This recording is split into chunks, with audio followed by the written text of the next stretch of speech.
de Monsieur l'inspecteur général des finances, chef de service, patron de l'inspection générale des finances. C'est une première sortie médiatique réussie pour l'inspecteur général de finances, chef de service Christophe Bitassi-Moi. Devant la presse locale, les patrons de médias, les inspecteurs généraux de finances, les agents et cadres de l'administration de l'IGF, il a dressé les bilans de son parcours depuis son avènement à la tête de l'inspection générale de finances. Par la même occasion, il a présenté le contrôle systémique, le nouveau mode de contrôle qu'il a mis en place à l'IGF.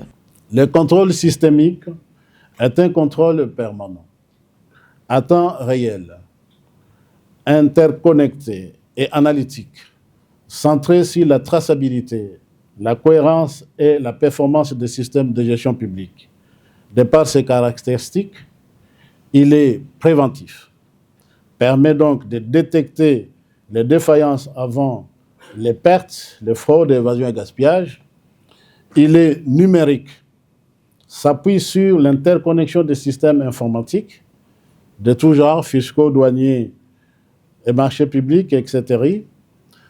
Il est analytique car il possède au croisement le traitement des données sur des flux financiers pour repérer les incohérences, établir des cartographies des risques pouvant conduire l'intervention des missions de l'IGF.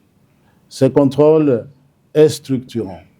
Cette nouvelle donne, incrustée dans le plan stratégique triennal 2026-2028 de l'IGF, vise à renforcer la collecte des données, la traçabilité des opérations financières et réduire les risques de détournement grâce à l'outil numérique. Le chef de service, Christophe Bitassi-Moi, a reconnu le rôle joué par la patrouille financière et a également évoqué les limites liées à ces modes de contrôle. C'est un contrôle qui est limité à une ou deux opérations, mais ça ne nous permet pas de voir toutes les transactions qui sont faites au même moment. Combien d'opérateurs économiques et de douane à la douane par jour. Avec le contrôle systémique, nous aurons un accès non seulement permanent aux données, aux transactions, mais aussi nous aurons un accès systématique, c'est-à-dire nous allons voir tout le monde à la fois qui est passé par la douane. Et nous pouvons faire nos analyses tout en étant au bureau pour identifier les anomalies et aller intervenir pour justement stopper les anomalies éventuelles qui se réaliseraient. Répondant à une question lui posée concernant la création du tribunal pénal, économique et financier ainsi que du parquet y rattaché, Christophe Bitassi-Moi a exprimé la satisfaction de toute l'IGF qui a milité quant à ce. L'IGF a été parmi ceux qui ont demandé la création de ce parquet financier. Et pourquoi? Parce qu'effectivement, nous avons constaté, peut-être avec vous, que beaucoup de dossiers qui sont envoyés à la justice connaissent des dénouements difficiles. Et lorsque nous allons en profondeur pour savoir pourquoi, nous arrivons à constater deux choses. Première chose, c'est que les juges des tribunaux ordinaires, pour la plupart, ils ne sont pas formés en finances publiques.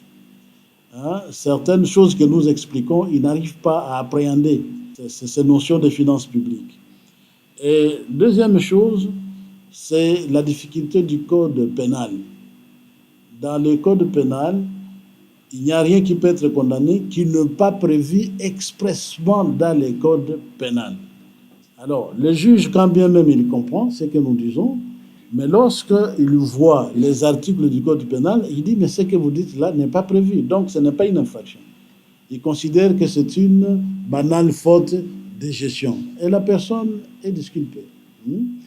Après les échanges avec les professionnels de médias, le numéro 1 de ce service d'audit supérieur a saisi cette occasion pour remercier le chef de l'État, Félix-Antoine Tshisekedi, pour son accompagnement dans l'accomplissement de leur mission.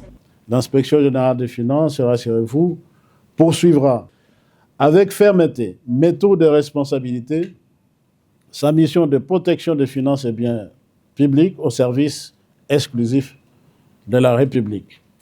Enfin, je voudrais à cet instant rendre un vibrant hommage à son Excellence Monsieur le Président de la République, chef de l'État, Félix-Antoine Tshisekedi Tshilombo, par sa volonté constante de promouvoir la transparence, la bonne gouvernance et la moralisation de la gestion publique par la redynamisation de l'inspection générale des finances. Au terme de cette activité, une photo de famille a été prise.